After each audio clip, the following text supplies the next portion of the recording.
कैसे आई लेके बारात रे औरतानी तो हर पौए जानू हंसे लगे पूरा गौए जानू लसिया पर भेजबो का तू हमारा दुआरे से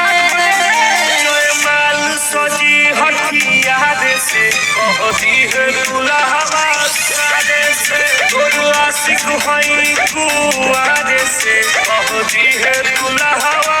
सारे से नाम हमार बता दिए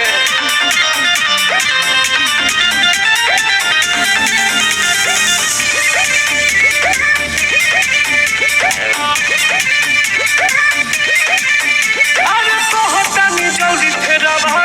तू शादी चाहो तारू का जान अपन बराबरी बोलो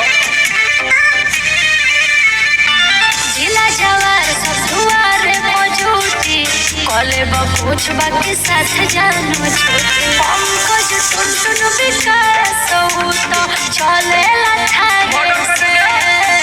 जयमाल सजी हथियार से कहती है दुल्हवा सारे से तोर आशिक हई कुआरे से कहती है दुल्हवा सारे से